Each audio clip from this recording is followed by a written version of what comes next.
You know, I had a really good childhood. Like my mom's a single mom, but she did the best she could until she met a man. When I was 8, he was my stepdad. And he just became really abusive towards me and my brother and my mom, but my mom wasn't all there. So she wasn't really aware of it, right? He used to beat me and my brother senseless. Like, I mean, like he would make us sit in the backyard. He would shoot us with BB guns all day just to torment us. He would, you know, make us sit in the like dark rooms for hours on a time. Like, yeah, he would just do the weirdest thing, make us sit in cold showers and make the water run for a couple hours. And this is you and your brother together? Yeah, just and how old was your brother? My brother's 1 year younger than me. Wow. Yeah, so even that. Yeah, we built such a bond on just sadly protecting each other. Wow. Yeah, but slowly, just for me, it became sexual abuse. He would sneak in my room at night, and it started with just, you know, like tickling me in places that you shouldn't, and like slowly going from like molestation to full on raping me. Yeah. God has blessed me with, you know, not being able to remember most of the actual raping, but I would remember like laying in my bed and being like, you know, make sure you don't scream, make sure you're quiet, make sure no one hears you, and make sure you don't let him see you cry, make sure you keep it together, because you're the only person holding this family together, right? So that's what you told yourself to endure it. Yeah. Because a lot of people go through different things in situations like that. Some people blank out. Some people are told not to tell. Were you ever told don't say anything or threatened? I mean, by him. You know, that's what I mean. But like he told me not to tell, obviously. I mean, but it almost felt normal.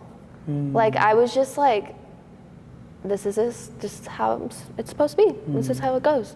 I remember the one time I was like, no, this isn't right. And so I snuck into my little brother's room and I slept in his bed. And I was like, he's not gonna do it if my brother's here. He won't do it. Like there's no way he would. And that did not happen. He snuck in and made me sit on the edge of my brother's bed and watch him. I had to watch him beat my brother senseless for about 2 hours until my brother like basically just passed out. Like he just laid on the ground. He didn't wake up for a whole day. And I never made that mistake again, because I was like, if I don't take it, my brother's gonna get worse. Wow. So I was like, all right, well, I'm gonna be the strong one. I'm the older one. I'm gonna learn to grow up. I'm gonna learn to take it. My mom was working night shift jobs. My mom, she's dealing with her own stuff. So I was like, I'm gonna grow up. I'm gonna do this. Yeah. And I did, yeah. Like I honestly, it became normal. Like where I was just like, all right, you know, it's 9 p.m. So I'm just gonna lay here and wait, you know, and just let it. He's gonna come in any minute now, you know, and that's just how it was. Yeah. So you say your mom was working night shift. Do you believe your mom knew what was happening? Did you ever speak up and tell your mom? Talking to her now, like I've spoken to her about it now, and she really just like, she doesn't want to talk about it. So she was born very premature, so her brain will never develop past the age of a 15-year-old. This is what she was told. So she really does act like she's 15, like that's just where she's at, and I kind of just meet her where she's at. You know, I don't blame her, even though in the past I used to, but now I'm like, she did what she could. Yeah. You know, but I mean, eventually she left him when I was 13. Did she tell you why, or? Well, I think he was cheating on her with another woman, and she found out. But that's what I think. I don't know exactly. Okay. But I was so mad, because I was like, it had been going on for 5 years. You know? So this is from 8 to 13. Yeah. Wow. I basically was like, this is not my dad, but like me and him are together, even though he was my mom's boyfriend. Like. So it began to feel like a relationship. Yeah. Like I was like used to him being around. Like it was disgusting at a time, but like it was also like I craved it. Like I was used to it. I felt like that was the only way I could feel loved at that point. And a lot of people don't understand that does become normal. What you're saying is usually what happens, especially when it's prolonged. Yeah. It's like something that becomes part of your lifestyle. Like, this is happening, this is a norm. Yeah. And a lot of people, when they question, okay, if this was happening for this long, why didn't you do this? Why didn't you do that? You don't understand that the mind begins to try to protect itself. And so it makes it in a way that, okay, if you look at it like this, I'm able to endure. If I look at it like, oh, this is how he shows that he loves me. Yes. If he doesn't come in, it means that he doesn't love me because it's happening for so long, especially as a child. Exactly. Your mind hasn't even matured to an adult to be able to rationalize this is not right or this is truly wrong. Even if you feel it's not right, you are an adult. So you may know something more than I do. Maybe I don't know this yet, right? Yeah. And so even in your mindset of saying, okay, no, he's mine because he comes with me at nighttime. He's not with my mom, he's with me. Yeah. And so you said that when your mom finally left him, you became upset. I was so heartbroken. Oh my gosh, I started, well, okay. If I didn't let him abuse me, in the beginning, he would heat up a lighter really, really hot, like until it was red, and he would burn the inner part of my thighs. Wow. He wouldn't cut me, but he would basically torment me. He's like, well, if you don't do it, you're gonna do this. But if I did do it, he would glorify me and treat me so much better and, you know, like not give me chores and like, you know, spoil me. Yeah. And so I was like, okay, you know, I see there's a point in doing this, you know? Yeah, when he left, I was heartbroken. I started like using drugs really heavy. I started burning myself on purpose because I was like, he's not here. Like, who's gonna do it, you know? Wow. And I was like, well, I need to do it, you know? And so looking back at those times when you would, because now that's considered self-harm, what are you thinking in your mind? Because when someone begins to self-harm, it's because usually they're trying to feel. I need to feel reality. I need to feel, like it's a depersonalization that happens where I feel numb. I don't feel like I'm here. So when you self-harm, it's like it's a relief, yes. Yeah. So is that what was going on? Okay. Yeah, absolutely. Well, that's how it started.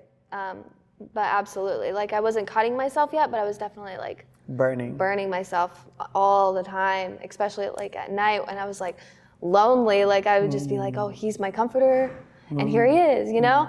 But no, I eventually started using marijuana and cocaine at the age of 13. Because I was about to say, wait, we're at the age of 13. Yeah. A 13-year-old is what grade? What grade is that?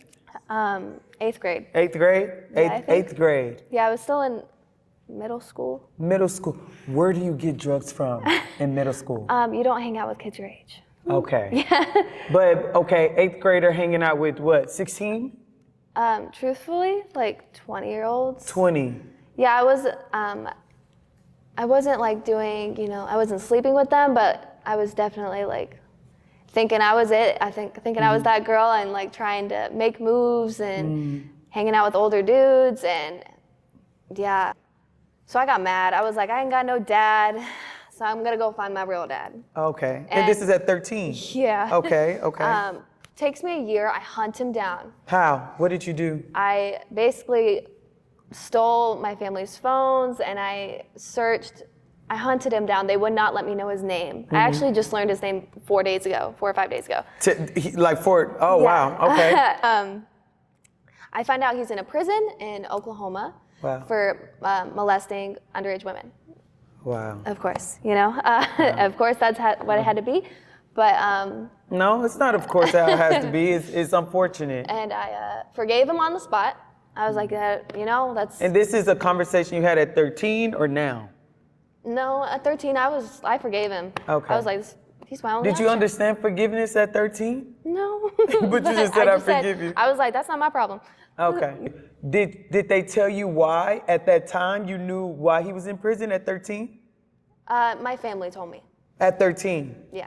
And you understood the concept because you went through the exact same, it's a lie. My mom was actually one of the victims.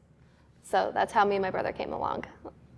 So you were born through? Date rape. Wow. Yeah. But. I haven't heard this side. I'm just like. Yeah, this is gonna be, wow. So my mom has no idea I'm looking for him. My brother has no idea. How did you steal their devices I'm still thinking that 13-year-old. Yeah, I had my plans and I had them set. Wow. Yeah, and I find him at 15, and I get in contact with this parole officer I don't know how I did it. I must be a genius because I got them to let me plan a phone call with him at the age of 15 without an adult. And they allowed that? Yeah, because I showed proof of my ID that we had the same last name. Yeah. Even though your ID said that you were 15? Yeah. They didn't ask about parents? Because he was my parent. Yeah. Okay. Yeah, I guess so. Not even your guardian, though. Yeah. I don't know. It was crazy. But I got in contact with his parole officer, and we scheduled a day for me to speak with my dad. It was going to be on Thanksgiving Day. I think it was 6 p.m. I was so excited. Like I was waiting my whole life for this moment to just know who he was, hear his voice, know what he sounded like, see if he knew I was alive, if I was a person, you know. And the day before, the day earlier that day, the parole officer guy calls me, and he goes, "Hey, we're gonna have to cancel this phone call." And I'm like, "Well, what's up?" Wait, who you don't have a phone? Who did they call? I had a phone at 15. Oh, you had a phone at 15? Yeah. I don't even want to ask how you got the money to buy a phone at 15. You're about to learn. Okay, let's keep it going. But yes, he calls me. He's like, "This isn't gonna happen." And I'm like, "Well, what's up? Like, I'm pissed. I want to know what's up." And he's like, "Well, your dad killed himself last night in his cell. They mailed my mom his death record. I got it, and I looked at it, and wow. I guess I didn't look at the name now that I think about it, but it said suicide. It said that he had hung himself in his cell, but he had a cellmate. And my mom kind of just tried to explain to me that, like, people that go to prison for hurting children usually don't make it long in prison. Usually they get hurt. But, that's not how it felt. It felt like, oh, he killed himself because he'd rather die than speak to me. That's how you... Like, that's exactly how I took it. I was like, he would literally rather die than speak to his own kid. Because it's the day before. It was like the day before. Wow. He did it the night before.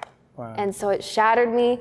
I started, my coping skills just went down. So far down. Because you had this excitement that I'm finally gonna meet, after even saying, I forgive you, whatever it is, I just wanna meet you, meet the person who created me. Yeah. And it's like, I'm sure you built this, this anticipation just to get a phone call like that.